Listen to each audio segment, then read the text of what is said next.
A very good noon to all of you. I welcome you to this session, MAHCET 100 Most Expected Questions. This is the part 6 of this session, okay, of this series. So, in case you haven't seen the first 5 parts, I would suggest that you go through them. In those 5 parts, we've covered vocabulary, grammar, parajumbles. We've also covered some, sets of closed tests, etc. So go through that, go through that portion. If you haven't covered it, you will be exposed to quite a few grammar and vocabulary questions in particular, right? Good noon, Yogita. Welcome to the session. Okay, so I hope your preparation is going well. Finally, you know when the exam is going to happen, right? So, again, gear your preparation towards that. I think at this stage it would be revision. So keeping that in mind, we have launched a last lap to MAHCET for you. Okay, at 3 p.m. and 5 p.m. we'll be coming up with sessions from Sunday, okay, where we'll talk to you about all the areas of English, all the areas. So it will be a quick revision of all your areas, right? So I'll announce it after the session also, right? I'll announce the timings and everything again. Now, good noon, Kajal, Roma, Aarti. Hi Rajput. Hello Mohan. Hi Disha. Hi Shristu. Okay. Hi Shaira. All right. So what we are going to do is something that we do in this series, right? We look at some probable question types, we see how to approach them, right? So that we make fewer mistakes in the exam. So today my focus will be more on the verbal reasoning part, right? Parajumbles, then some questions such as course of action, statement assumption, statement conclusion. We'll look at one question of each type, right? So here's a parajumble question in front of your screens. It's a 4-sentence parajumble if you see carefully, and first and the last sentence, they are fixed in their correct position, so you need not arrange them. You just have to arrange the middle 4, right? So let's see what you say here. Okay, let's begin.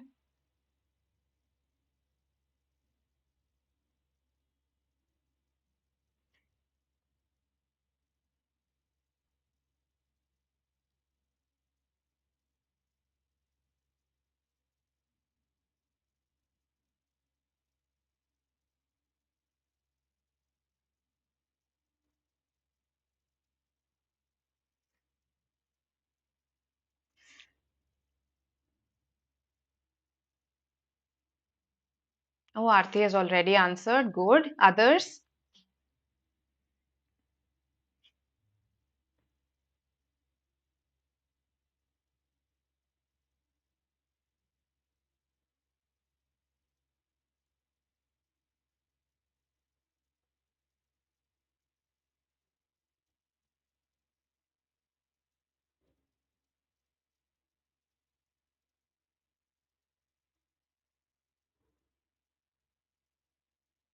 Let's see.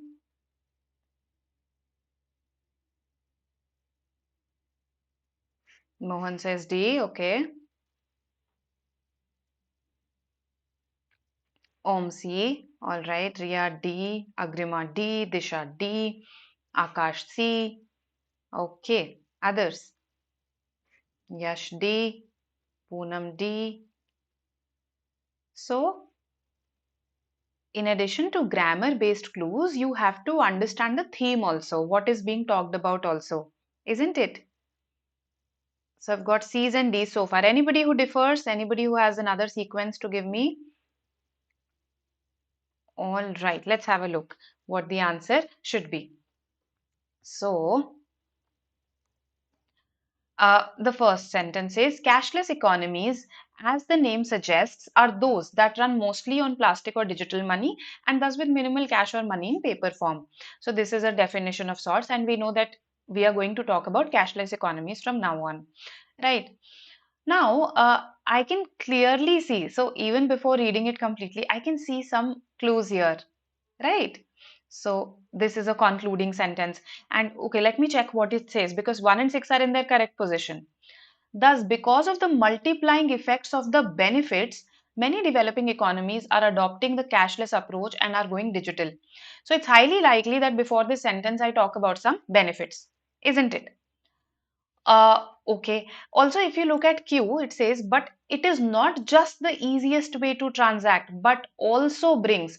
That means before this, I have talked about some other benefit. And what is that benefit? That it is a convenient way to transact. It is an easy way to transact. So, just because of this written here, this is a very big clue for me that S should come before Q. S should come before Q. So these two get eliminated. This gets eliminated. The choice is between C and E. Okay.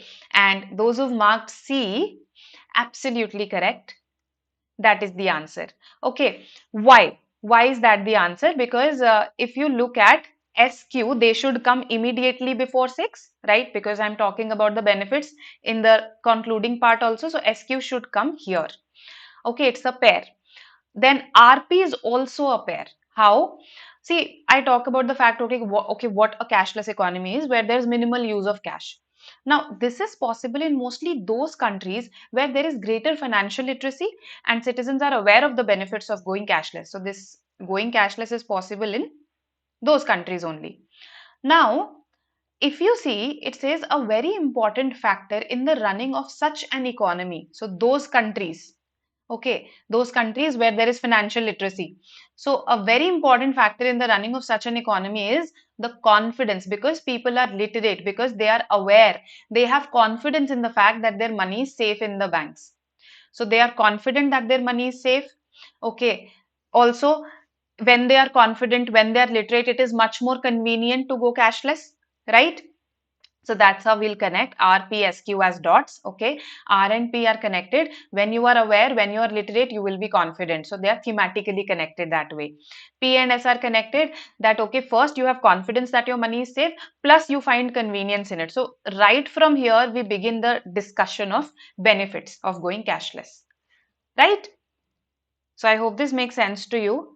Why C is the answer, and excellent those who said C. Perfect, perfect. Okay, so this was a four-sentence parajumble with options, the kind that came last year, right? Now, before that, you also had this question type, which I call the odd sentence parajumble, because here five sentences are given to you, and one of them does not fit into the theme of the paragraph, the rest of the paragraph. You have to identify that one odd sentence out. So these are your options here, right? So tell me, which is the odd one out here?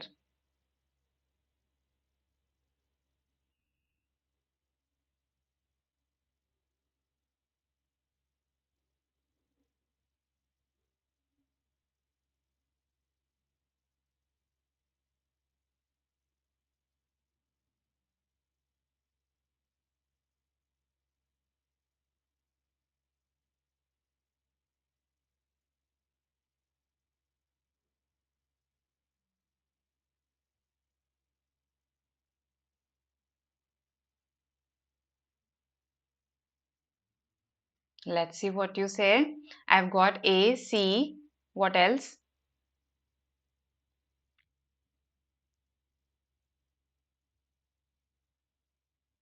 Okay.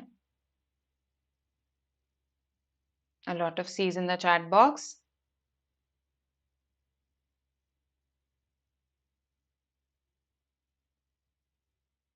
A, all right.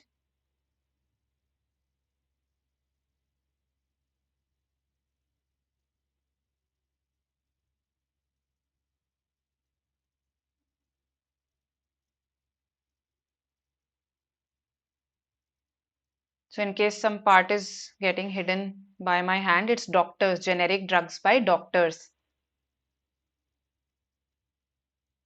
Okay. So if I'm reading your messages right, okay, if they're up to date, a lot of you think C is the odd one out. Some of you think A is the odd one out. Am I correct here?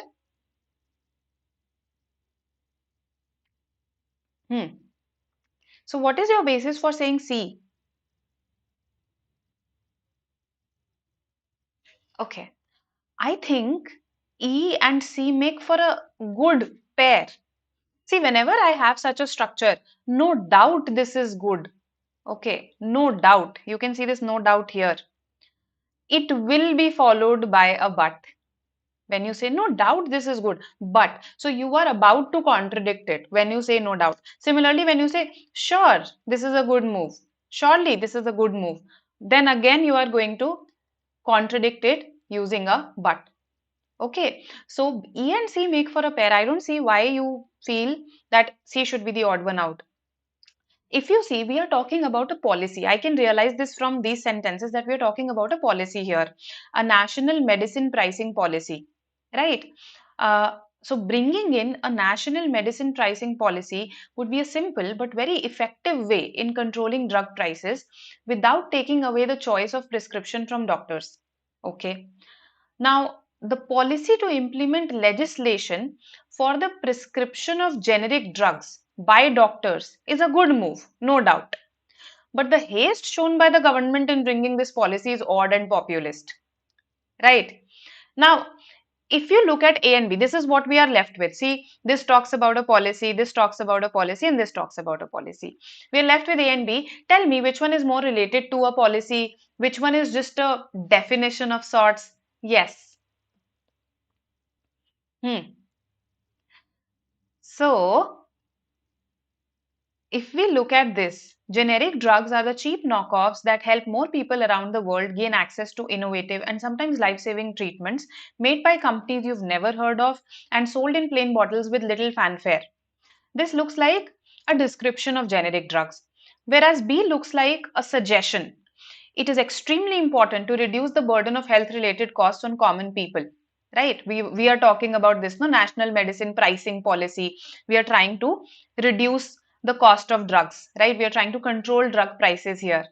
Now, but instead of jumping the gun on generic medicines, alternative methods to reduce costs, improving quality of drugs should be given priority. So this appears more related to this discussion as compared to A, which just talks about what generic drugs are.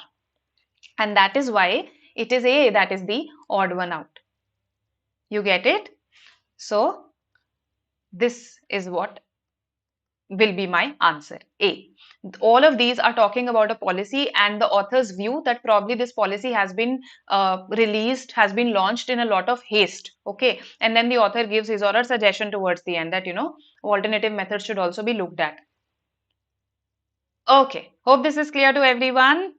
So Rohan is asking right at the beginning of the lecture. This is the beginning of the lecture, okay? So please have patience. At least you'll be with me till 12:50. Okay, at least till 12:50. All right. Cause effect. Let's have a look at this. This is a question type that comes under verbal reasoning. Now, sometimes you get these questions right in the logical reasoning segment, right? Now, statement 1 and statement 2, these two statements are given to you. You have to tell me, are they related to each other? And if they are related, do they have a cause-effect relationship? That is what you have to tell me. Is one the cause, two the effect? Is statement 2 the cause, one the effect? Are they independent causes? See, this is rarely the answer. I'll tell you why. I'll tell you why after you attempt this question. D says that they are effects of independent causes, meaning that these statements are not related to each other. This simply means that they are independent statements. They are not related to each other. Okay. And he says that both the statements are effects of some common cause. There is some common cause behind them, which is, there is a common cause which is resulting in effect 1 also and effect 2 also. That is what option E means. So let me see what you mark here. All right. B, okay. E. Sure, Rahul. Okay.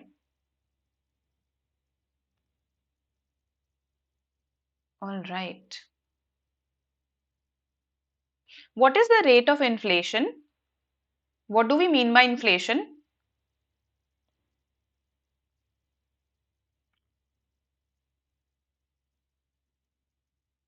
Inflation refers to a change, right? An increase in the prices of goods and services that are produced in an economy. And usually we take a set basket of goods and services for calculating inflation. So if the prices of goods and services increases, then the inflation goes up. So the rate of inflation is an effect of how the prices in your economy are moving, right? So if the prices go up, then inflation goes up, right? If the prices go down, then inflation goes down. So how are you saying that two is the cause and one is the effect? Yes, महंगाई, correct. All right, Pawan. So, uh, tell me, how is two the cause? Two can at best be an effect. It cannot be a cause because inflation is the result of how the prices in your economy move. B cannot be the answer. I think you are missing out something very important here. So, in such questions, it's important that you read each and every word. You don't skip any word. The government has reduced the prices of petroleum products by 5% a week after increasing the prices by 10%. Okay, so just 1 week later, it has reduced the prices by 5%. Okay. Now, second says the rate of inflation dropped marginally during the last week. So, we are talking about the last week here, and here we seem to be talking about the present week. Are they related then? Yes. Here we are talking about last week and we are talking about inflation last week. Whereas here we are talking about a drop this week. So they are not related. They are effects of independent causes. D, Delhi is the answer. Nobody said D. Yes, because whatever happened to inflation last week, it how does it have a bearing on the government's reducing the prices this week? As I said, inflation is the effect. Inflation is not the cause, right? So you cannot say that two is the cause and that's why one has happened. No. Okay. So we are talking about inflation last week and something, the reduction in petroleum prices this week. This has probably been caused by something else altogether. Okay. And the rate of inflation dropped because of something else altogether because last week we increased prices. So ideally it shouldn't have dropped. So there is perhaps some other cause behind its dropping, right? So they are effects of independent causes. E also will not be the answer. Okay, that's why I'm explaining this further. Okay, so I hope this is clear to everyone. And as I said, that this C is rarely the answer. I'm glad nobody marked this. Both the statements are independent causes. This is very difficult to determine, you know. It is, so for instance, when two statements are related to each other, you can easily determine, okay, which is the cause, which is the effect. In that case, it is easy to determine. But when two statements are independent, you cannot categorize them as causes unless there are some very specific words, such as the reason is, okay. So unless there are some very specific keywords to show that, okay, this is in the nature of a cause. Okay, so that is why this is rarely the answer. Because when two statements are unrelated, it's very difficult to say that they are in the nature of causes, unless you have some specific keywords to show that. Okay. No, Om. So just talking about prices does not mean that there has to be a common cause. Okay. So please keep this in mind that we don't have to look at it at a very superficial level, that just because prices are being discussed, so there must be a common cause. I can discuss about prices can move, prices of different commodities can move because of different reasons. Right? All right. Let's go to the next question, statement assumption. Now, here a statement is given to you. Now, three assumptions. It is followed by three assumptions. So, what are assumptions? A statement that is necessarily true for this statement to hold, for this statement to be valid. So which of these must be necessarily true for this statement to be valid from the viewpoint of Ravi? Okay, assumptions are always seen from the point of view of the major actor in the statement. So Ravi ने क्या necessarily सोचा होगा? What is it that in Ravi's mind is necessarily true for him to take this decision? Tell me. Yes.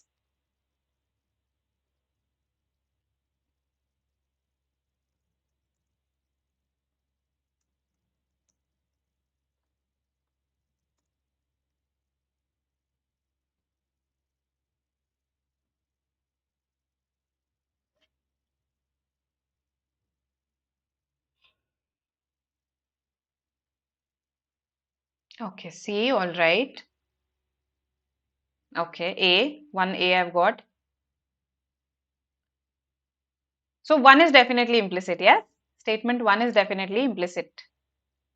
The railway issues reservations 2 months in advance. This is something that Ravi definitely thinks in order to be able to take this decision, right?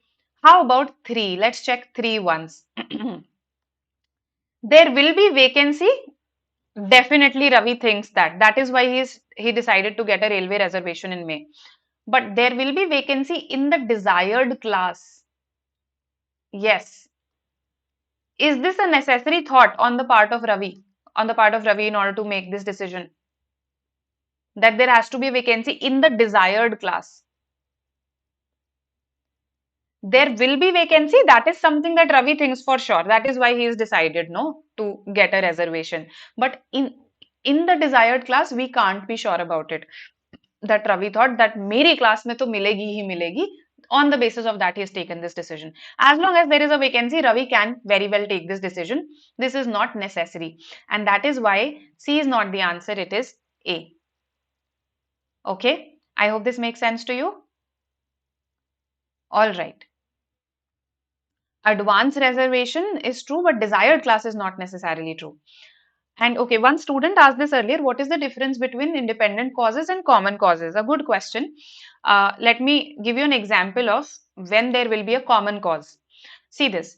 So if I state, um, let's say that bird flu has spread in China, killing 5 people. Okay. Now, I say this in statement 2, India has banned, India has completely banned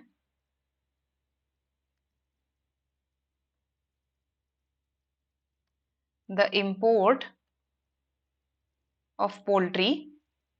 I hope this is visible to you, whatever I'm writing. Let me just check if it's visible. No, it's not. Sorry. Statement 2 says, India has banned the import of poultry, completely banned the import of poultry. Okay. So now see this. Although statement 1 is also talking about bird flu, and here also we are talking about import of poultry, right? But it has just spread in China, one country, and again it's not that it has reached disproportionate, it has still not reached the state of an epidemic. If you look at it, it has killed 5 people. So this action seems a little extreme in the light of statement 1. Statement 2 seems a little extreme, doesn't it? Right? So that means there must be some other justification, right? So one common cause, one possible reason is that, okay, bird flu is spreading perhaps in, let's say, Southeast Asia in a wider region. If it is spreading in Southeast Asia in a wider region, then it's quite, the effect can be that, okay, it spreads in China and kills people. And this will then justify the complete ban on the import of poultry, right? Because it is spreading in an entire region and not just in one country. You get it? So this here is an example of a common cause being shared by these two statements. Right? Independent causes when they have separate causes. Iska cause alag hai, iska cause alag hai. Right? That is independent causes. Okay. All right.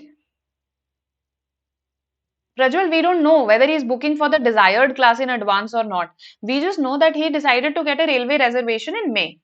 Right? That's what he decided to get. So maybe, let's say there's a lot of rush. He is afraid that if he does not get in May, if he does not get a reservation in May, then once May ends, there will be no seat left. Okay. So he just wants to grab a seat, right? And that's why he's making a reservation in May. So then is this thought necessary that there will be vacancy in the desired class? No. The only thought that is necessary is there will be vacancy. That is why he has made this decision. Right? So it is because of the desired class part that we eliminate it. Okay. He would reserve a seat in advance if he is getting a vacancy, right? He would what is the purpose? Okay, he wants to undertake this journey, right? So for undertaking this journey, is it necessary that you travel in your desired class? No, right? It's not necessary that you travel in your desired class. So that's why I hope now it is clear, Agrima, why 3 is not implicit. Okay, coming to the next question, statement conclusion. So a statement is given to you. Here are two conclusions that it is followed by. You have to tell me which one is actually a valid conclusion, which one follows, which one does not. Yes. And if both follow, then C. If neither follow, then D. Let's see what you say.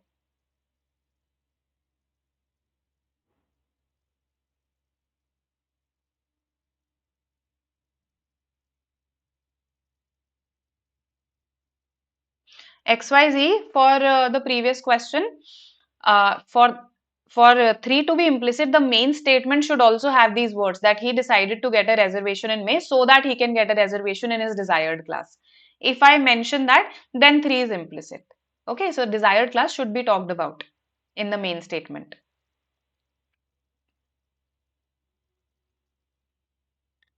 A, E, all right. D, okay, I've got D also. Neither follows. Beauty lies in the eyes of the beholder. So now this is an idiom. Okay, this question came in one of your previous years, right? That's why I gave it to you. We should know the meaning of this idiom in order to be able to attempt this question. So when I say beauty lies in the eyes of the beholder, it means that uh, it is your way of looking, your viewpoint that makes something beautiful for you or doesn't. That's the meaning. So that means one can definitely be concluded that beauty is subjective because it depends on your viewpoint, right? The way you look at something, right? So beauty is subjective can definitely be concluded. But the fact that many people do not understand beauty, this is not something that I can conclude, that I can infer from my statement. Many people not understanding beauty. It was not about comprehension anyway. It was about perception. Okay. So 2 cannot be the answer, right? 1 on the other hand follows. So all the others get eliminated. A is our answer. Right? I hope this is clear. Thank you, Shivam. Thank you. Right. Good question, Mansi. So when can we use the either or option? When the two are mutually exclusive and exhaustive. Okay. What do I mean by that? So this is a mathematical term, a set theory term. So if let's say, if either or means that if one is not true, that individually neither follows. Okay, individually तो दोनों follow नहीं करते, but in case one नहीं follow करता है, then in case I know this already in advance, then two must follow. And in case two does not follow and I know it, then one will definitely follow. Right. So very rarely do you get such questions where the answer is going to be either one or two, because then you need to frame the conclusions in such a way that they are mutually exclusive. One excludes the other, right? And they are exhaustive also. That is that between them they cover all possibilities, right? So it is that sort of a question. In syllogism, you have some questions when, let's say, one of the conclusions says, uh, some A are B, and one of the conclusions says no A are B, right? Let me give you an example. Mm, let's say I say this.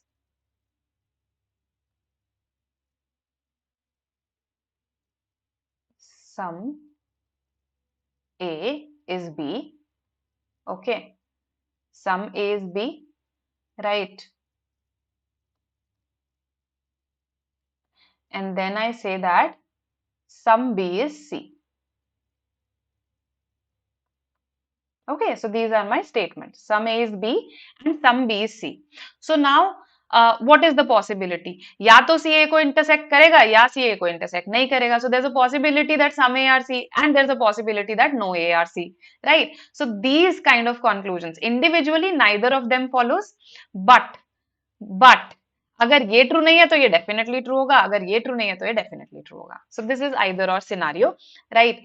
In case you do not understand this, just go through syllogism once, right? And I think this either or scenario will be perfectly clear to you.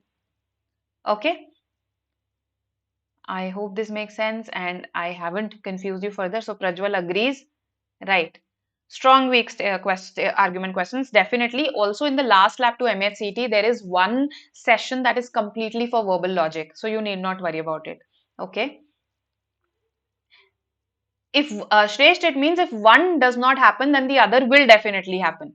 Okay, Shresht, if one does not happen, then the other will definitely happen. Okay, that is how we put it. Okay, all right, let's go to our next question. A is the answer here. Now, coming to course of action. So, in course of action, a statement is given to you and you are asked that which of the following actions are logical in nature. Okay, which of the following actions are required and are logical in nature? That is what you have to tell me. So, this is the problem here. Usually a problem or a situation or an issue is given to you. Now tell me which of the courses of action you will take and which is logically justified. For RC passages, again, Yogita, in the last lab to MHCT, there is a whole session. Again, you need not worry about it. Also, one session on MHCT RCs has already happened. It was taken by Vikrant sir. So just check in the YouTube playlist, you'll find it.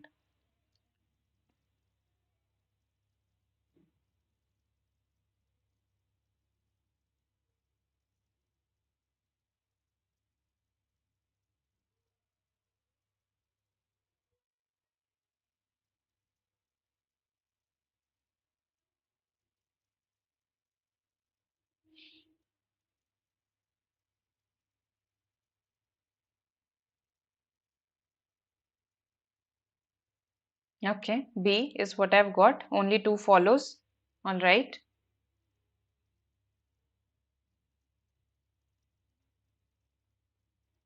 Okay.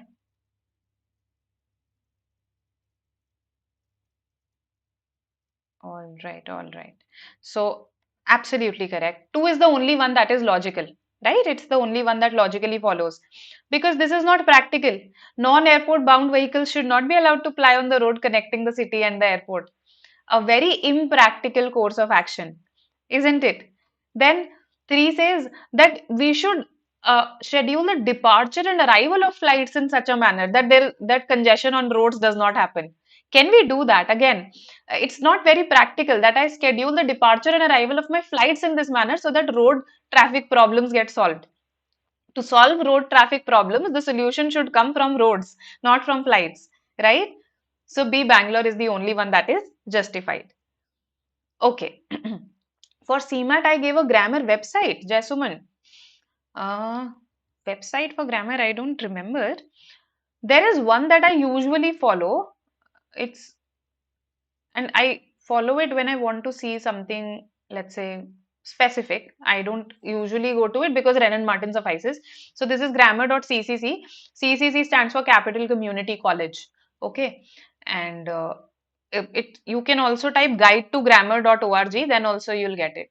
Guide to grammar.org. Okay. Now let's come to B is logical, but it's a temporary course of action. So we are doing it during peak hours only, no? Right? We are doing it during peak hours only. So yes, it is because the solution that is required is temporary only, no? Because the problem exists temporarily. It's not a permanent problem. It happens during the peak hours. So the solution has also been suggested keeping that in mind. Right? No. See, the road that connects the city and the airport, it could be connecting several different other points also. Let's say there's a hospital in between, right? And there are ambulances flying there. Can you divert them? Can you tell them that, okay, no, you're not allowed? So, no, it's not practical. right? Because this road may not just be connecting the city and the airport. Only two follows. Okay. So these were some verbal reasoning questions, right? Now let's have a look at some grammar questions. And I covered pronouns with you in the previous, I think, the session that happened before this. So tell me, nahin, the session last we had a CMAT session. In the one before this we had pronouns. So I explained this concept to you there. Let me see how many of you remember. Yes.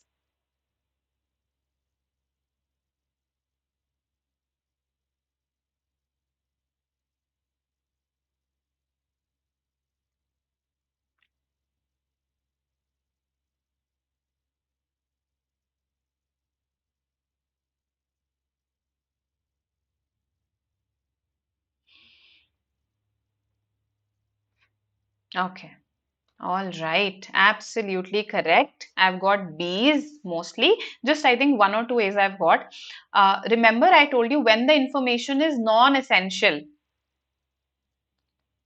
Okay. In fact, in grammar, we call it non-restrictive. If you want the exact grammar term, it is non-restrictive. So if you see, this comes in between these commas. These commas are called parenthetical commas. They serve like brackets. Parenthetical commas do the job of brackets. Right? So that means they contain additional information. Brackets contain additional information. So this information is non-essential. My main idea is to tell you that, okay, this particular book is considered a classic. The date when it was published, this is additional information that I'm giving to you. Right? So that cannot come because that always comes when the information that I'm giving you is essential. This is not essential. This is additional. Hence B. Others don't make sense at all. Yes? Easy question. A grammar quiz site. Uh, grammar. There's this website. I think I vaguely remember its name. It's called Chomp Chomp. Okay. It has some quizzes. Then there is BBC's website also. British Council's website, BBC's website. They also have some grammar quizzes. Okay. So you can refer to those. Whom is used for a person, correct. Which is for, acha, when, which is for anything, and when comes, comes, we have to select which instead of that. No, I didn't get you. Let me clarify this. Whose indicates possession. So anyway, it could not come here. When was published does not make sense. The book, when it was published, okay, and then you want to say something regarding what happened when it was published, then it would make sense, not here. Whom is something that you use for people, correct? Okay, so I cannot use it here for a non-living entity, right? So hope this makes sense. Anyway, let us come to the an error spotting question and see in the chat box from the 19th March at 3 p.m.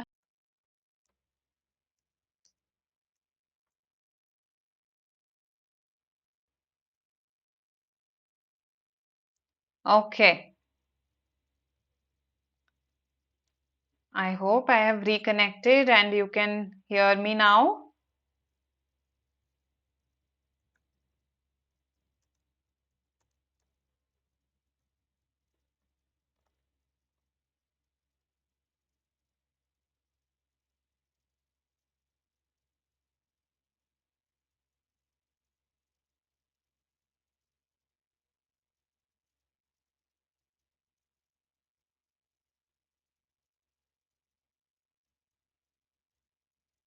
Okay, perfect. A is what I've got. C also. Okay. A, D. Okay, okay. All right. It's quite a few A's. You say start should be there instead of started. But in that case, but if you're saying that A has an error, then will should be there instead of would. If we start right now, we will be in time. That makes sense. If we start right now, We will be in time,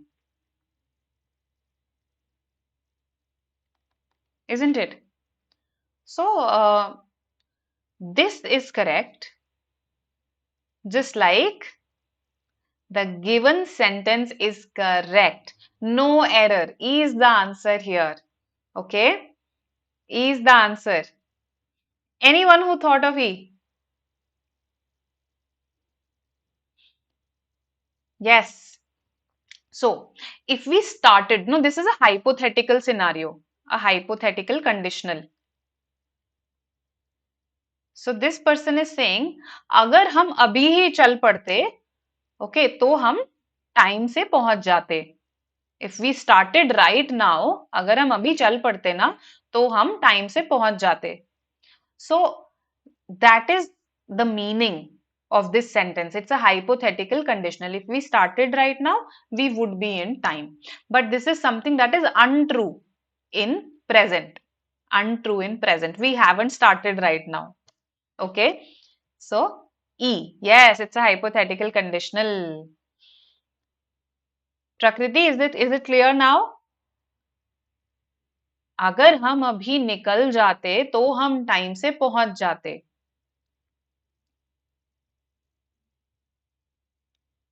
okay, पर हम अभी नहीं निकल रहे हैं. That's the idea. We are not leaving right now.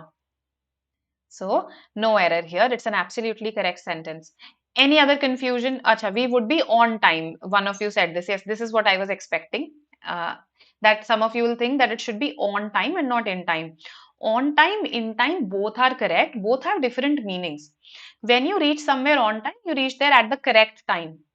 At the correct time. Okay. So that is what we usually use. In time means that you reach before you are late, before you are too late. Okay, before let's say a deadline. So just in time, he reached just in time. You must have heard this phrase. That means bus train छूटने ही वाली थी, but he reached just in time. So he was able to catch the train, right? So before a deadline, before it was too late. So that is what it means to reach in time. Correct, correct.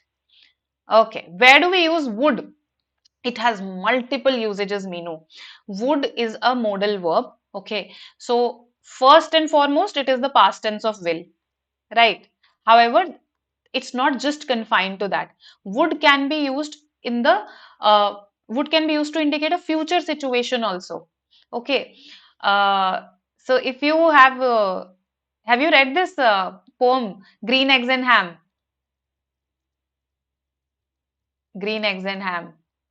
So there a person is asking, there a child is asking another person, would you buy this? Would you buy the green eggs with, let's say, some other treat that he is offering? So would you buy? So now this is a future scenario. क्या आप तब खरीद लोगे? But because it's uncertain in the future, that's why I'm using would. So my suggestion to you is that just Google would का meaning. Okay, uncertain and to show future. So when you look at the first entry that comes up, that's an Oxford Dictionary entry, and that will give you all the usages of would as the past tense of will, as the future that shows uncertainty. In the present tense, also we use would. In order to indicate a hypothetical condition, the outcome of a hypothetical condition, also we use would. So, would, and in fact, all the modal verbs, they are pretty versatile that way, right? Okay. Now, let's see this question. It's a sentence correction question.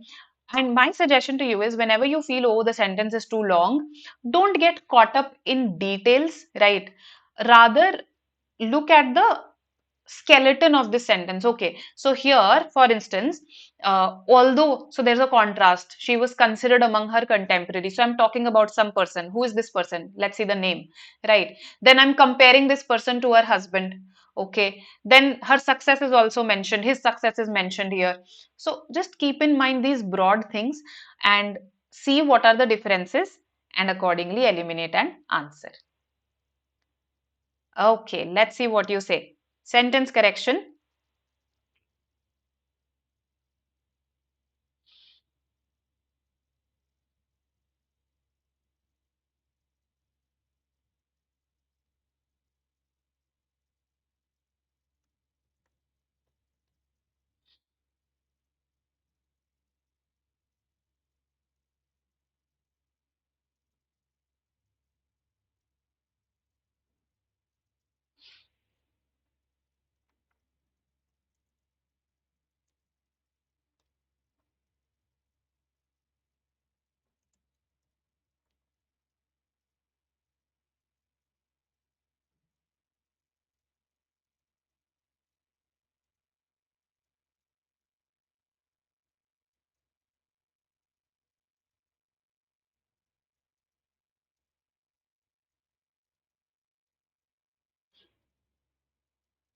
All right.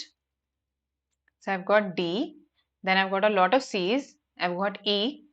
Okay. C for CET. All right. Okay. But a lot of C's here. I can see. Others? What do you say? Okay. Let's have a look whether you are correct or not. Absolutely correct. So I'm really happy. This was not an easy question, let me tell you that. Okay, just a second. I need to switch to my pen, but somehow I'm not able to do that. All right, let me explain it just like this. So, what is being compared with what? That was necessary to understand in this sentence. Okay, so here we are comparing this person Cassia, her success to the success of her husband. We can't compare a person with the success of another person. You get it? One person can be compared with another person, and the success of one person can be compared with the success of another person. Okay, we can't say that Cassia was overshadowed by her husband's success. Cassia's success was overshadowed by her husband's success. That would be the correct thing to say. Okay, so that is why here, if you look at A, it's a clear repetition. Okay, it's a clear repetition of the original sentence and retains the error. Therefore, it cannot be the answer. Okay, then later overshadowed by the success of her husband. So, what was overshadowed by the success of her husband? Cassia's poetry or Cassia's success? Her success was overshadowed, isn't it? B cannot be the answer. Right. Then Cassia's poetry was considered among her contemporaries as better than her husband. Her poetry was better than her husband. So people used to tell her, "अरे तेरे husband से अच्छी तो तेरी poetry ही है." Is it? So no. This again is an absolutely frivolous comparison here. Okay, a spurious comparison. That's what I should say. Between C and E. Now, although she see here, there's only one difference. If you look at A and E, there's only one difference: to be a better poet than her husband. Okay, otherwise it contains the same error that was present in A. So no, it also cannot be the answer. So the answer is C here. Clear to everyone? Why not E? Because E also has this error. Cassia cannot be overshadowed by her husband's success. Cassia's success can be overshadowed by her husband's success. Okay. So C is the answer. Now the last question for the day. I want enthusiastic responses. A preposition based fill in the blank. Let's see what you say. Yes. How C? Okay, just a second. Let's just go back. So C has all the elements in its correct place, and the comparisons are also right. Although Cassia's success was later overshadowed by that means the success, by that of her husband, so by the success of her husband. So correct comparison. Among her contemporaries, she was considered the better poet. So fine, later on it was overshadowed, but among her contemporaries, among her peers, people of her time, she was considered the better poet, the better of the two, right? So no error here. All right. Now fill in the blanks.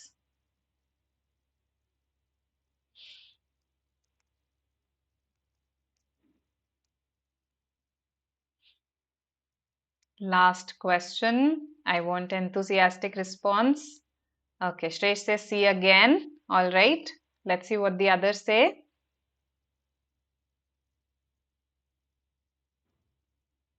There should be 100 responses. 101 students are watching currently.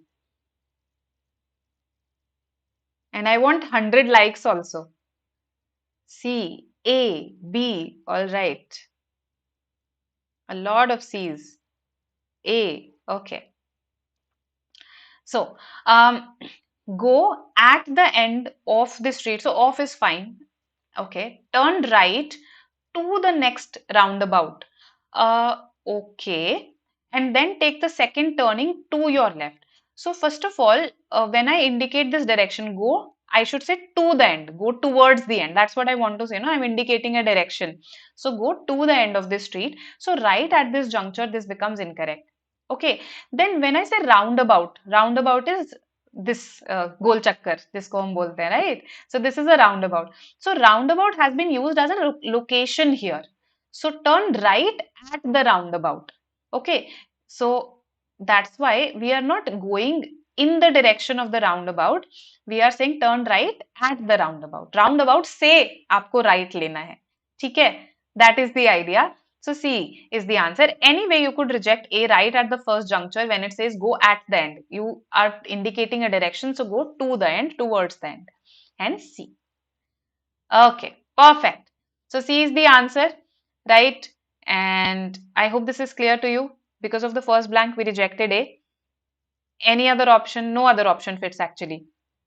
So I hope you got some insight into verbal reasoning today. We have done parajumbles earlier. We've done a lot of grammar, vocabulary earlier. So I thought to cover some verbal reasoning today with you. Anyway, in the last lab to MAHCET, we will be covering RC passages also and verbal reasoning also with you in separate sessions. Okay. I received a gift. From him is correct. By him is incorrect. Meenu, the second sentence is incorrect. Okay. I received a gift from him. I was gifted a watch by him is correct. If I say I was gifted a watch by him, this is correct, but this is passive voice. Why do you want to put it in the passive voice? Rather say he gifted me a watch, right? So correct, but passive voice. Put it in the active voice. He gifted me a watch. Okay. No, both are not correct. So these are our CAT 22 toppers. You can see some of them got some amazing percentile. Vinaya got a 99.95. Vidhi had a 99.63, right? And this is our online classroom program for CAT 23. In case any of your friends is planning to take CAT 23, do recommend it to them. And I think that in case you are planning for it sincerely, you should enroll right now. You do need about 8 months to prepare for CAT, right? And the link for this in the description is in the description box. To make it accessible for you, we also have scholarships. So if you perform well in this test that happens on 18th March at 7 p.m., you will get up to a 90% scholarship, right? So register for it now and take the test, right? If you're confused about your strategy, so you've decided that you're going to take the test, right? But then you're confused about your strategy, then you should attend this workshop on the 21st at 7 p.m. Oh my God, that's terrible. Please like the session, guys. We work hard for you, and all we ask is you to like the session, right? 3 p.m. and 5 p.m. is last lap to MHCT. Keep this in mind. We'll revise everything, all the sections in 5 days, okay? So do attend this, and I'll keep seeing you in these sessions. Also, after the exam happens on 25th and 26th, do join us for analysis, right? We'll have a slot-wise analysis. We'll discuss all the sections, cutoffs, good attempts, everything. And for more questions, okay, now I think, oh, maybe you were asking this. This daily section-wise quiz is available on our app, BYJU'S Exam Prep app, right? So on this, when you download the app, this link will, you'll have a tab for practice, and there you'll get this quiz, right? It's a section-wise quiz. So one day it is VRC, one day it is Quant. Particularly useful for MAHCET and CMAT aspirants. So yes, download the app and attempt the quiz. All right. So do stay connected, guys. Yes, I hope you've subscribed to the channel. I hope you've liked the session. You can download the app for the quiz. And yes, we are everywhere on social media. So do stay connected. I'll see you next time then. Bye-bye for today. Hope you enjoyed. Bye.